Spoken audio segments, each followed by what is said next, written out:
Ma'am, you need to step away from the desk. This lobby is reserved for premium guests only. The words hit like a slap in the face, sharp, public, and deliberate. Amanda, the front desk clerk in a fitted navy blazer and tight red lipstick, didn't even try to lower her voice. She was loud enough for the chandelier above to shake with the silence that followed. Heads turned. A couple sipping wine in the velvet lounge chairs looked up. Two bellhops froze. A security guard by the elevator took a slow step forward. And standing there, beneath the soft golden lighting of the Franklin Lux Hotel's grand marble lobby, was Dr. Naomi Pierce, her coat still buttoned, suitcase in hand, a reservation confirmation folded neatly in her purse. But none of that seemed to matter, because in Amanda's eyes, Naomi didn't belong, and that is where our story begins. Before we dive in, where are you watching from? Drop your city or country below. If stories like this matter to you, stories of injustice, strength, and real leadership, hit like, subscribe, and help share these voices. Now, let's get back to the story.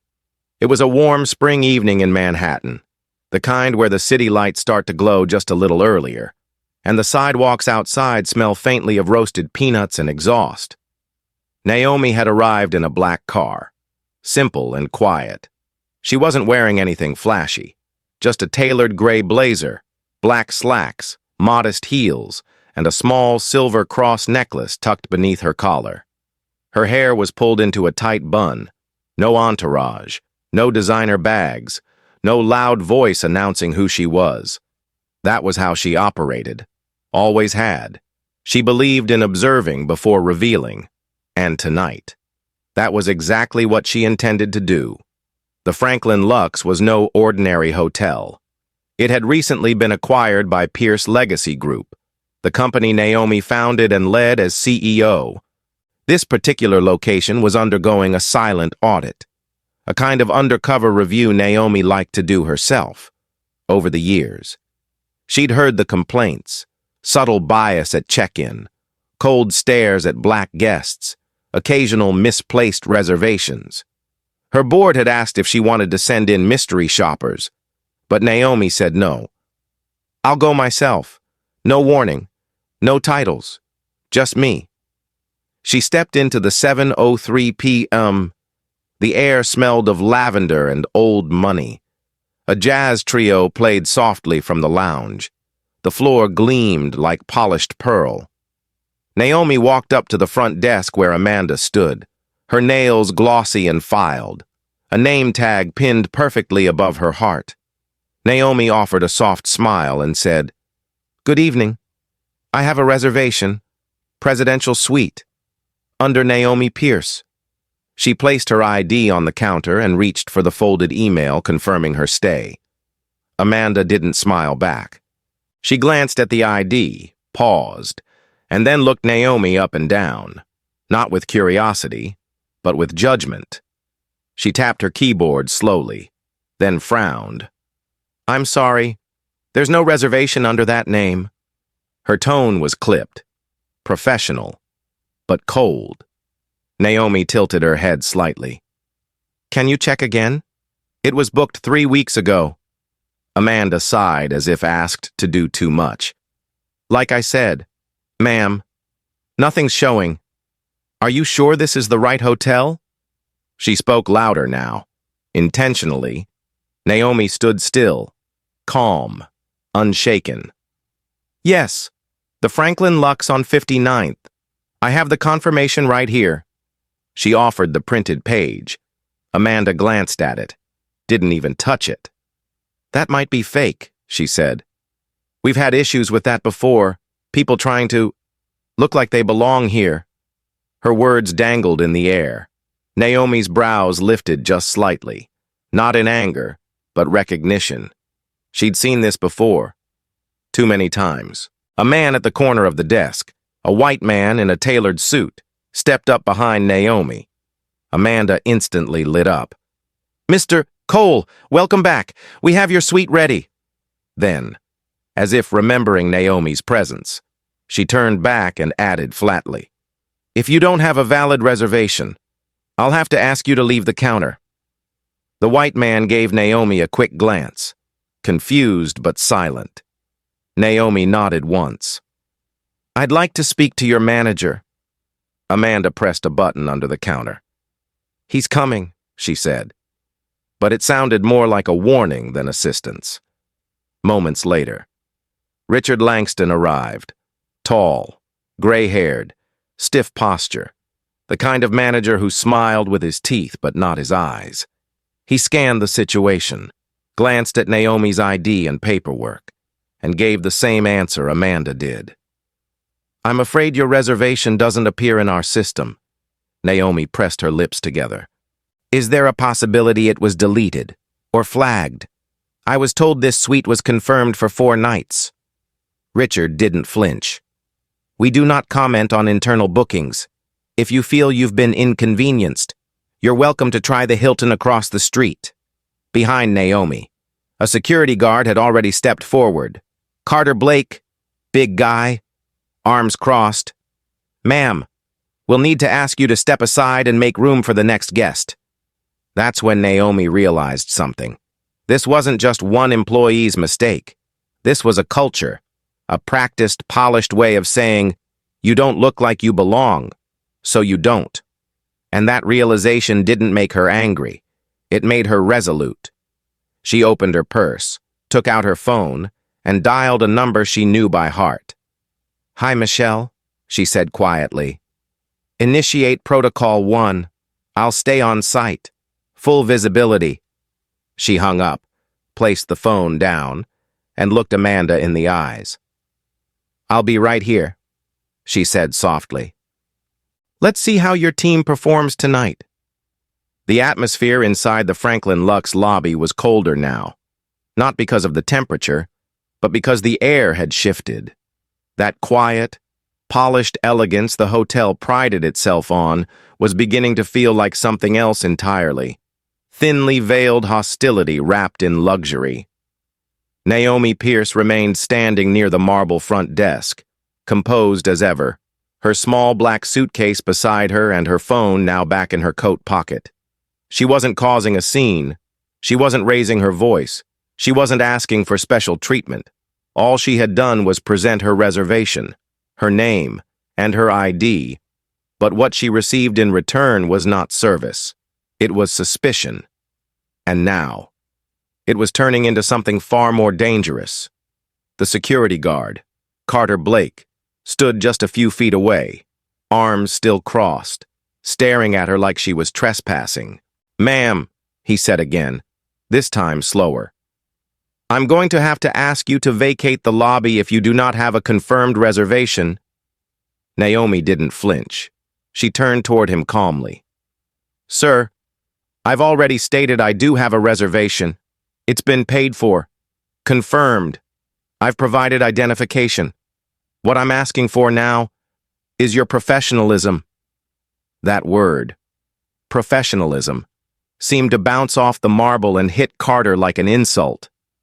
He looked toward Amanda at the front desk, then toward Richard, the general manager, who had returned to his office just moments ago, thinking the issue was handled.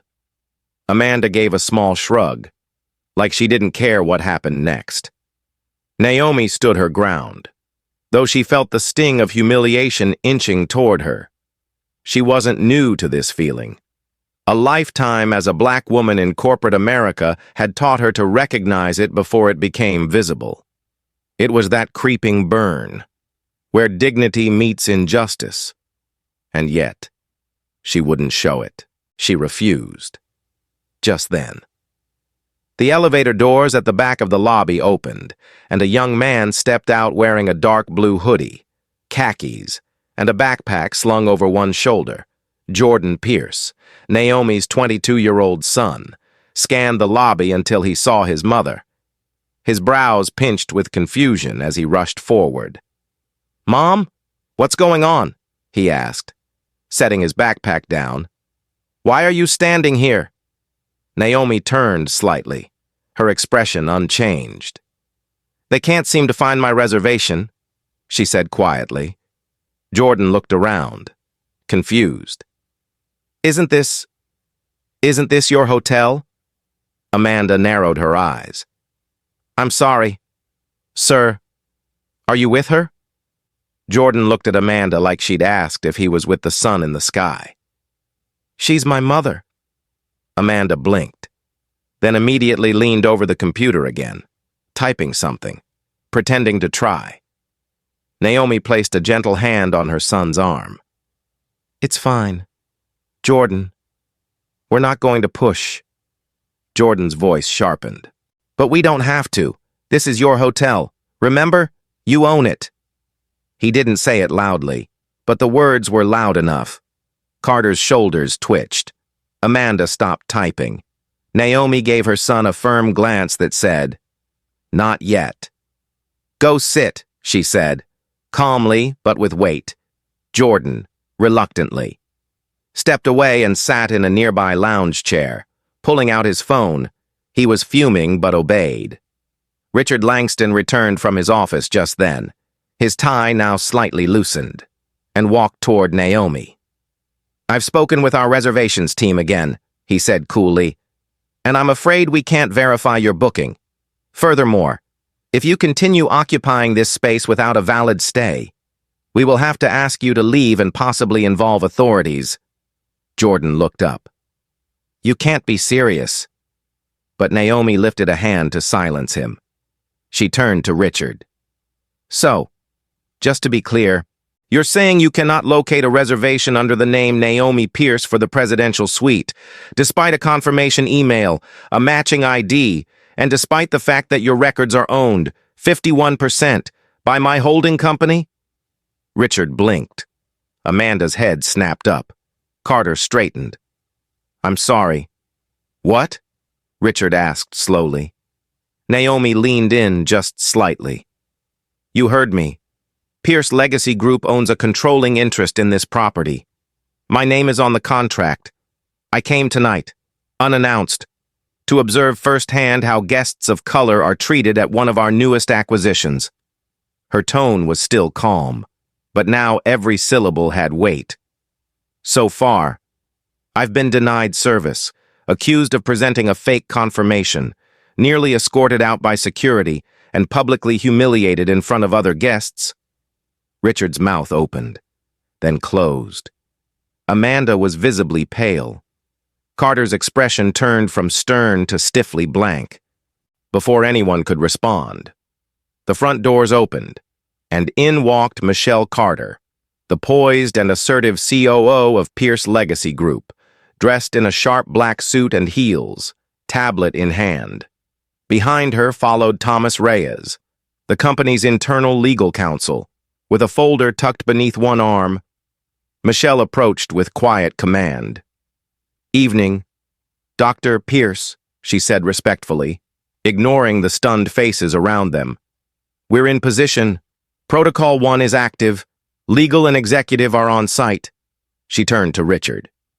You may want to gather your team. There will be a formal HR debrief in the main conference room in 20 minutes. Attendance is mandatory. Amanda looked like she'd seen a ghost. Richard's face flushed red. This is a misunderstanding, he stammered. We didn't know who she was. Thomas cut in. That's not a defense, Mr. Langston. That's the entire problem. The tension in the room was now thick as oil. Other guests began whispering. Naomi turned to Amanda. You looked at me and saw someone who didn't belong. You judged me before I ever opened my mouth. And tonight, you showed me exactly what our customers have been complaining about. Amanda opened her mouth, but Naomi gently held up a hand. Don't apologize now, not because I'm your boss. Apologize to every guest who didn't have the means or voice to speak up when you treated them like I was treated. Amanda looked down. Naomi stepped back. I'll wait upstairs, she said to Michelle, who nodded and led her to the elevators. As she walked away, every eye followed, some with awe, some with shame, but none with the same smug certainty they'd held 30 minutes earlier. And Jordan? He simply stood up, shook his head, and followed his mother toward the elevator. His face lit not by anger anymore, but something deeper: respect. The video hit the internet just 8:15 p.m. It wasn't edited, it wasn't narrated. It was just a simple, 3-minute phone recording posted by Mrs. Evelyn Green, a retired school teacher from South Carolina who happened to be in New York visiting her granddaughter. She'd been sitting quietly in the corner of the Franklin Lux lobby, watching the scene unfold with the same discomfort she'd felt too many times before in her 70 years. But something about the calm, respectful way Naomi had handled herself stirred Evelyn enough to pull out her phone and press record. Her caption read simply, "A black woman tries to check into her room. This is how they treat her, even when she owns the place." Within 30 minutes, the post was shared over 20,000 times. By midnight, it had been picked up by 4 local news stations, a hotel industry watchdog group, and a civil rights Twitter account with over 1 million followers. The comment sections were on fire. Former guests chimed in. "This happened to me too. I thought I was imagining it. They said my card was flagged because I used a hyphen in my last name." Story after story rolled in. The Franklin Lux had a pattern, and Naomi's silent inspection had just pulled back the curtain. Upstairs in the presidential suite, finally unlocked by Michelle once Richard was escorted from the front desk, Naomi sat quietly in a high-backed armchair, legs crossed, watching the room fill with people who now addressed her as Dr. Pierce with rigid politeness. She didn't raise her voice. She didn't smile either. She was thinking, listening, processing. Michelle updated her softly. 3 major platforms are already requesting statements. CNN's regional office just called our PR team. The board will want to act fast, but I told them you'd be the one making the call. Naomi nodded. "Let's wait till morning. I want to see who shows up to that debrief." At that moment, the knock came. Lena Walker, the young woman who worked in the lobby bar, stood in the doorway, wringing her hands slightly. "Dr. Pierce," she said quietly, I wanted to say something." Naomi looked up, gestured for her to come in. "Speak freely." Lena stepped in and closed the door behind her. "I saw everything, from the start, and honestly, I knew what Amanda was doing. I've seen her do it before. Not just to you, I mean, to guests, mostly women of color, young couples, even an older veteran once. But I never said anything because..." She paused, her voice cracking slightly. "Because I was afraid. I didn't want to lose my job. But tonight, the way you stood there, you didn't even yell. You just stood with dignity. I don't know how you did it, but you made me want to do better." Naomi's expression softened. She gestured to the seat across from her. "Sit." "Lena." Lena obeyed. "Let me ask you something. Why do you work here?" Lena blinked. "I need to pay for nursing school. I bartend nights, take classes in the day. I thought this job would give me experience, maybe move up eventually. But it's been hard." Naomi nodded slowly. "You're not the only one who saw it, but you're the first to come forward." Lena looked down. Naomi continued. "This hotel has a culture problem, and culture doesn't change by policy. It changes when people decide they've had enough of fear and start choosing accountability." She stood up and walked to the suite's minibar, poured a glass of water, and handed it to Lena. "Come to the debrief tomorrow. Speak honestly. That's all I ask." Lena's eyes brimmed with tears as she nodded. Meanwhile, in the back offices on the lower level, Richard Langston was pacing. His phone buzzed nonstop, emails, missed calls, angry voicemails from corporate contacts. He tried to reach Amanda. No response. Carter, the security guard, had already signed off and left, and somewhere down the hall, The regional HR representative was on his way in from Jersey. Richard had managed hotels for 30 years. He thought he'd seen it all, but he'd never seen anything like this. Never had a guest, let alone the company's majority owner. Exposed his team so methodically, so publicly, and with no screaming, no lawsuits, no threats, just presence, quiet, undeniable presence. At 10:32 p.m., Richard opened the hotel's Yelp page and stared in horror. Overnight, the rating had dropped from 4.3 to 2.6 stars. Review after review was piling in from former guests, calling out staff, citing racial profiling, cold attitudes, and microaggressions wrapped in five-star service. The damage had already begun. Back upstairs.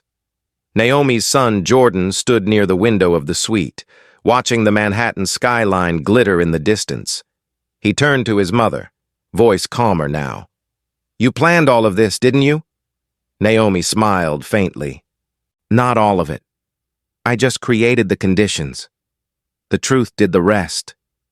Jordan walked over and sat on the armrest beside her. "I wanted to jump in. I wanted to yell at them." Naomi reached up and placed a hand on his. "I know. But yelling gives them something to focus on that isn't the issue. When you stay calm, they're forced to look at what they've done, not how you reacted." Jordan sat with that a moment, then nodded. It worked. Later that night, Naomi logged into the company's internal communication dashboard. She didn't post a statement. Instead, she opened a private file she'd been building for months, a quiet audit of complaints and whistleblower tips across various properties. The Franklin Lux wasn't alone. She knew that now more than ever. What happened tonight wasn't just a one-off failure. It was a mirror, one that the entire company would be forced to look into, and she intended to hold it steady until every reflection was clear.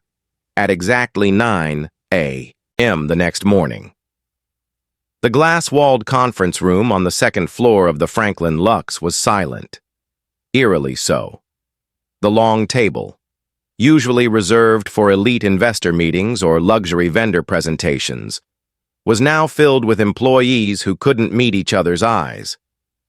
Amanda sat on the far left, hands folded tightly, lips pressed into a pale line. Richard sat at the head of the table, flipping through a legal pad but not reading it. Next to him, two assistant managers, Jason and Clara, shifted uncomfortably in their seats, clearly aware they were no longer shielded by corporate layers.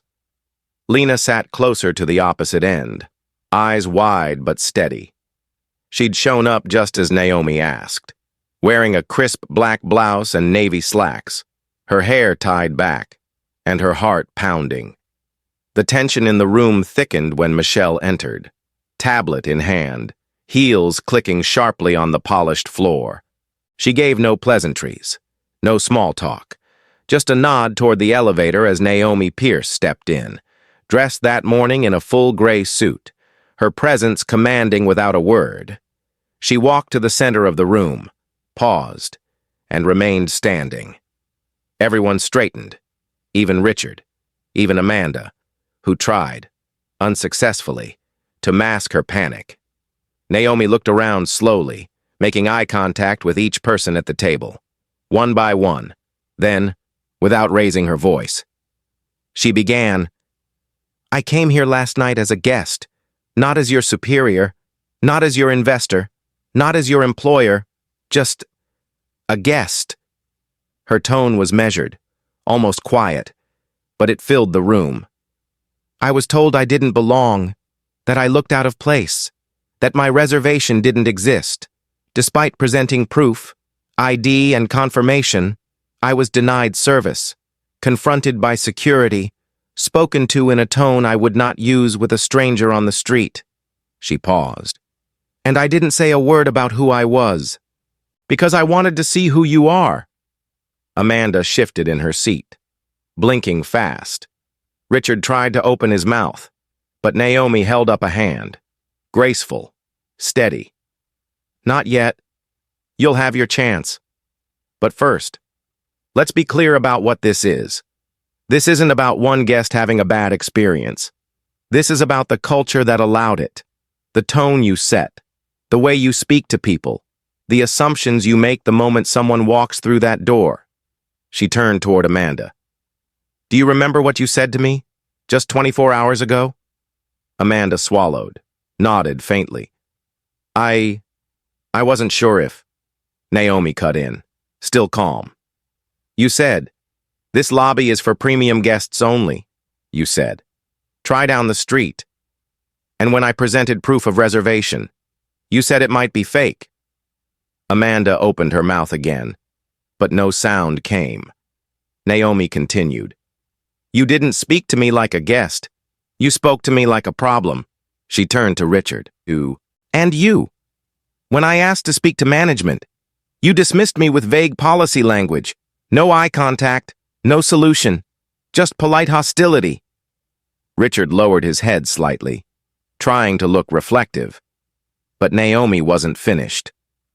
What you didn't know is that for the past year, I've been receiving guest complaints, quiet ones, a pattern, from people of color, from veterans, from women traveling alone. The language was different, but the experience was the same. I felt small. I felt unwanted. I felt invisible. Last night wasn't a fluke. It was confirmation. Michelle stepped forward and tapped her tablet. The screen behind Naomi lit up with a slideshow of anonymized guest feedback from the last 6 months, highlighted keywords in bold: dismissed, cold, disrespected, ignored. One review stood out. I paid for 5 stars and received silent judgment instead.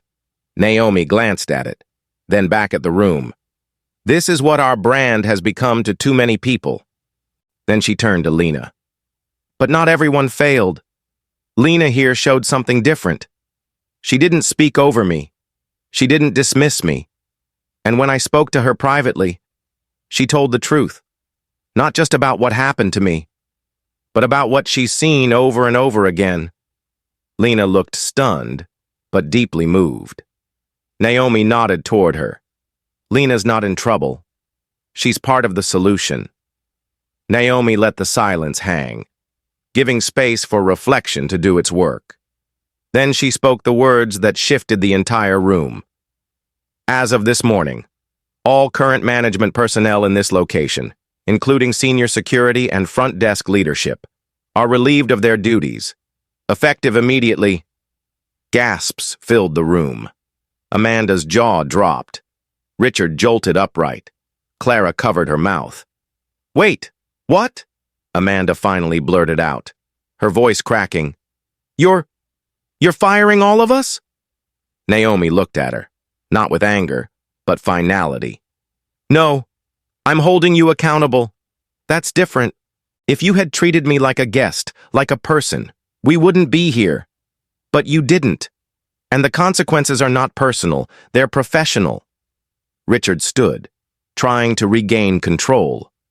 Dr. Pierce, I've been in this industry for 30 years. This isn't fair. Naomi raised an eyebrow. Then you should have known better. You had the power to set a standard. Instead, you defended the status quo. She turned to Michelle. Please escort those no longer with the company to HR for offboarding. Severance will be provided as outlined in our executive policy.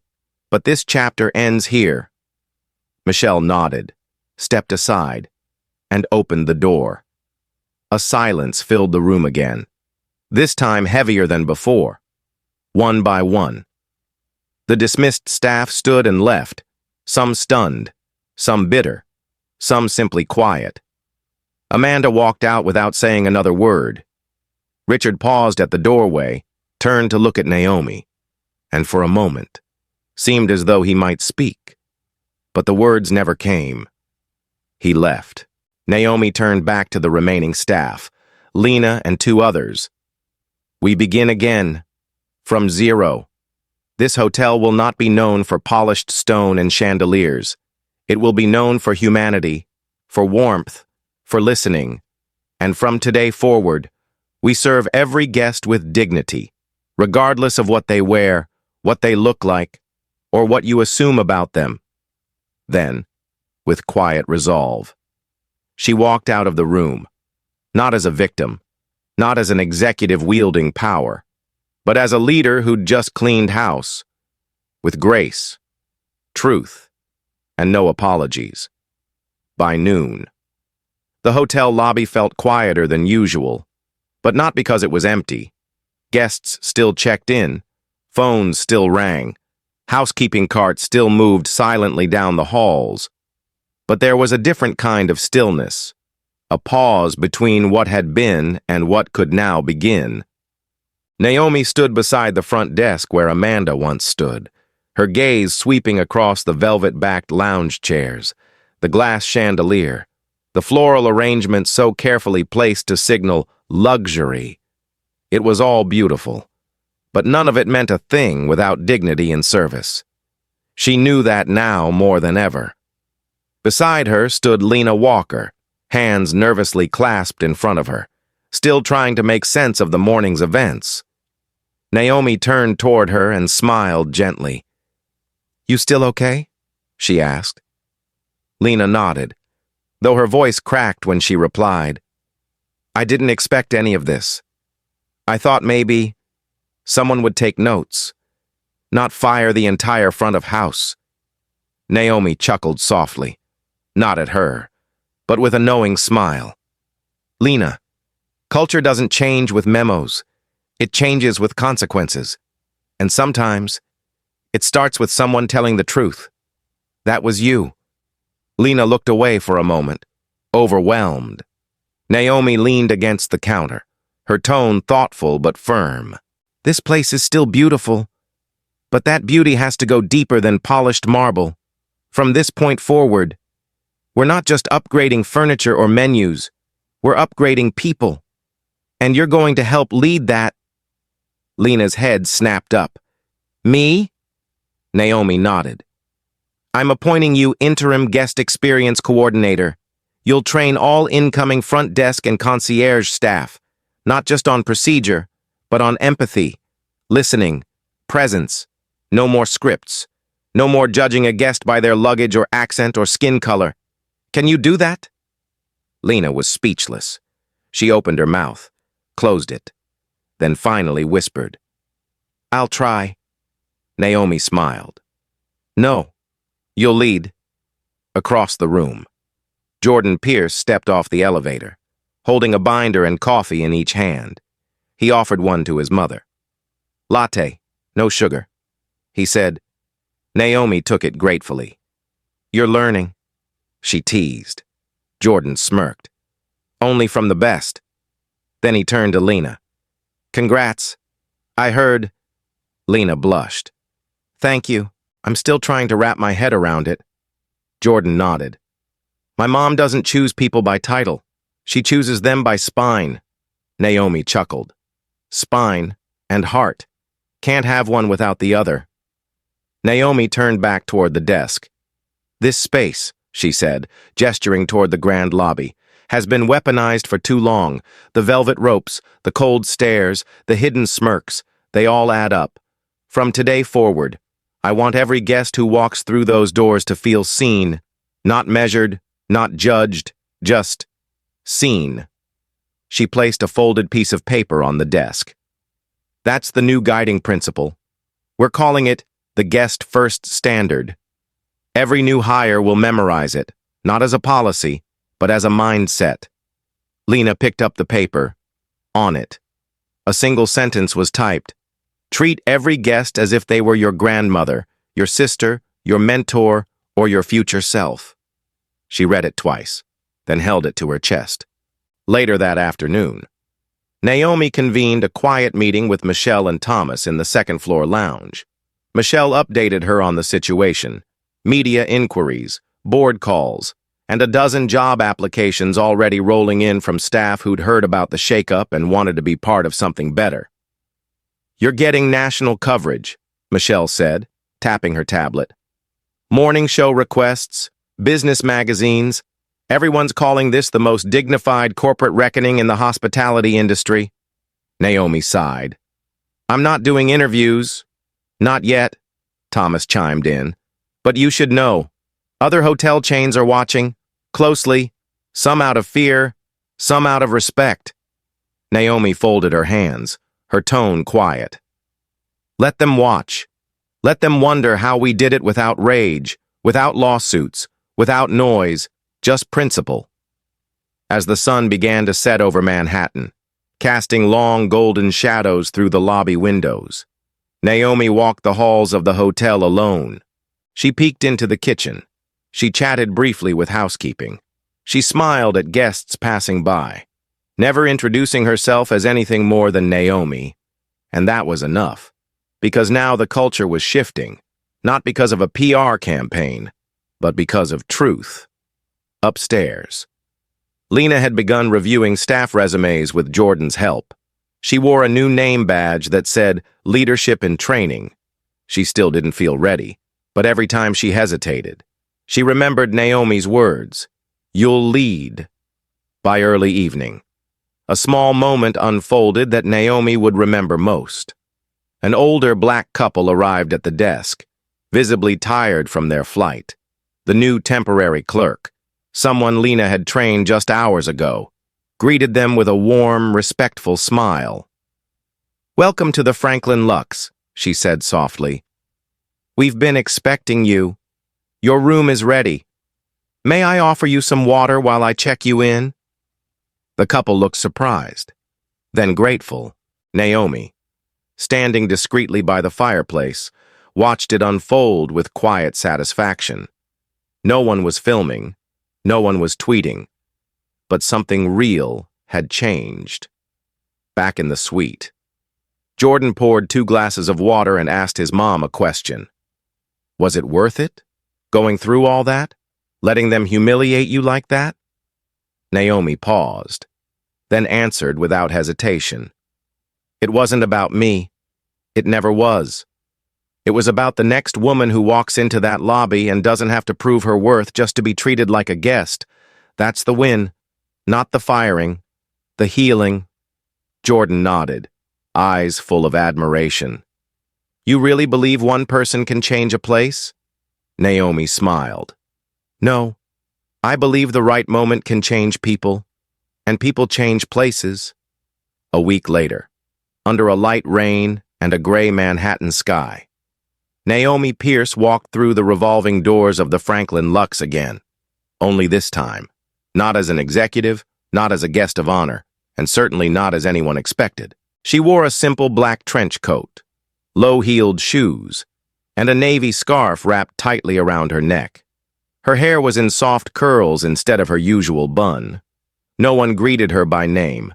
No one rushed forward to escort her to the penthouse suite. That was exactly how she wanted it. This visit wasn't about being seen. It was about watching, witnessing, feeling the energy of the place. After everything that had happened, after the firings, the news stories, the policy shifts, and the new hires, Naomi needed to know if the message had stuck, not in the boardroom, not in HR, but in the heartbeat of the hotel. As she stepped into the lobby, now glowing in warm golden light from the chandelier overhead. The difference was subtle, but unmistakable. It wasn't the marble floors or the freshly polished glass. It was in the way people looked at each other, in the way staff moved, not rushed, not robotic, but present. At the front desk stood Lena Walker, now dressed in a tailored gray blouse and black skirt, her new guest experience coordinator badge resting proudly just above her heart. Her posture had changed, more confident now, grounded. Her eyes were bright, and her smile was real, not rehearsed. Naomi waited at a distance near the fireplace, watching quietly as an elderly Latina woman approached the desk, hesitantly pulling her rolling bag behind her. "Good evening, ma'am," Lena said warmly, stepping from behind the counter to greet her face to face. "Welcome to the Franklin Lux. May I help you with your luggage?" The woman looked surprised. pleasantly so. "I wasn't sure if I was in the right place," she said. "Everything here's so fancy." Lena smiled gently. "If you're here, then you're in the right place. Let's get you checked in." Naomi watched that moment unfold like a sunrise. Simple, genuine, kind. It was working. She made her way slowly toward the bar, choosing a seat near the corner, not drawing attention. A young server approached with a bright smile. "Welcome back to the lounge. Can I get you anything to drink?" Naomi smiled. "Just water. Thank you." He returned a moment later with a glass and a handwritten note tucked beneath the coaster. It read, "Thank you, whoever you are, for what you've changed here. We feel it every day." Naomi blinked. She looked around but couldn't tell who had written it. And honestly, it didn't matter. The ripple was real. The impact had rooted deeper than policy. It had shifted people. From her seat, she overheard two front desk trainees being coached by a soft-spoken young man, Lena's assistant. "Remember," he said, "you don't know a guest's story just by looking at them. Ask, listen, don't assume. That's the new standard." One trainee nodded, taking notes. The other asked, "What if someone's rude?" The assistant smiled. "Then they're still human, still a guest. Kindness isn't a reward. It's a practice." Naomi exhaled. Slowly. The seed she planted had grown into something beautiful. Minutes later, she stood near the concierge desk pretending to read a pamphlet when a couple entered, dragging two small kids and looking visibly frazzled. The boy had peanut butter on his sleeve. The girl was carrying a crumpled coloring book. They didn't look like guests who'd booked the penthouse.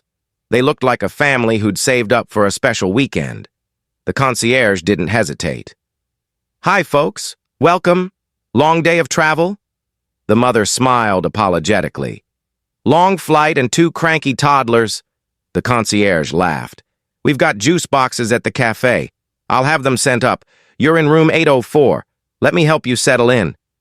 Naomi felt tears press behind her eyes.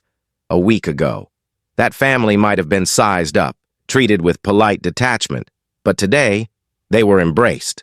Later that evening, Naomi stepped outside onto the side patio, overlooking the avenue. The rain had stopped. The city smelled fresh, alive. Behind her, the hotel pulsed with new energy. Not perfect, not finished, but alive in the right direction. Jordan found her out there, holding two hot chocolates. "Thought you might be cold," he said, handing her one. She took it gratefully. "You've been quiet," he added. Naomi looked out toward the skyline. "I've just been watching and listening. That's where truth hides." Jordan sipped his drink. "You think this'll last?" Naomi turned to him.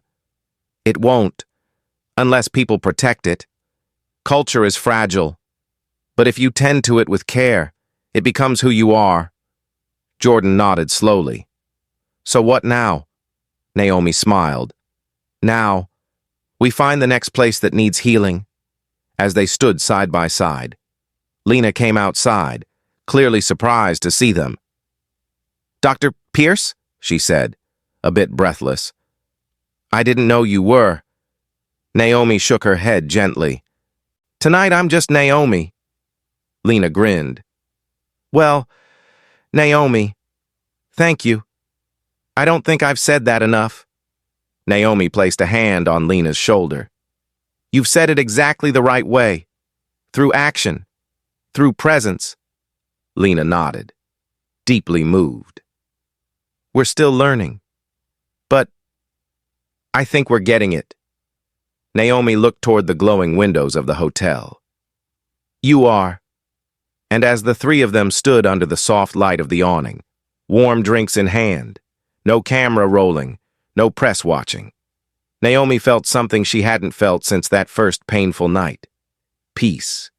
Not because justice had been loud, but because it had been steady, consistent, rooted in dignity, the kind of justice that stays 1 month later. Naomi stood behind the podium at the National Hospitality and Equity Summit in Washington, D.C., facing a quiet ballroom filled with executives, general managers, and policymakers from across the country. The room was grand: crystal chandeliers, cream-colored linen tables, and golden uplighting that shimmered across the faces of those in attendance. But Naomi didn't notice the decor. She wasn't there to be admired. She was there to say something they couldn't ignore.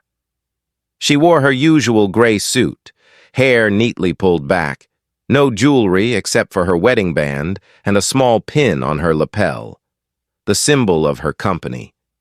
She looked out over the audience, many of whom now recognized her from the viral story that had quietly rocked the industry. The incident at the Franklin Lux had been the subject of editorials, morning shows, boardroom discussions, and TED Talks. But this wasn't about headlines. This was about change. And Naomi wasn't here to retell what happened. She was here to explain why it mattered. "A few weeks ago," she began, her voice low but steady, "I walked into a hotel I helped build, and I was treated like I didn't belong. Not because I raised my voice, not because I demanded anything unreasonable, but simply because of how I looked. And I let it happen." She paused. The room leaned in. "I let it happen because I needed to know how deep the problem ran. And what I found wasn't a single bad actor. It wasn't one rude employee or one missed reservation. It was something much older, much quieter, something baked into the walls, the kind of bias that doesn't shout, but whispers, nods, avoids, and denies. And the worst part is, most people don't even know they're doing it." Murmurs rippled across the room. Naomi stepped closer to the edge of the stage. "We don't solve problems by calling them unfortunate. We solve them by calling them what they are, patterns, and we change patterns by taking responsibility." She paused again, then allowed a soft smile to rise. "But this isn't a speech about what went wrong. It's about what we chose to do next. At the Franklin Lux, we removed an entire leadership team, not out of revenge, but out of principle. Because if you want to build trust, you start by removing the rot, even when it's quiet, especially when it's quiet." She looked around the room, locking eyes with a woman near the front, then a young man taking notes in the back. "We didn't stop at firings. We reimagined training. We promoted a young bartender to leadership. We replaced scripts with empathy. We launched a new standard called Guest First, a principle that says we serve not by judging, but by listening. And you know what happened?" She let the silence answer. "The guests came back, and for the first time in years, they stayed longer." A few quiet nods moved through the crowd. Naomi stepped back from the mic and rested both hands on the podium. "What happened to me could have happened to any of us. But what I did afterward, that's the part you get to choose. 2. You don't need to be a CEO to shift a culture. You don't need power. You need presence. You need courage. You need to remember that leadership doesn't always walk in the room with a name badge or a title. Sometimes it walks in with a suitcase and a quiet expectation to be treated like a human being." The room was still. No one stirred.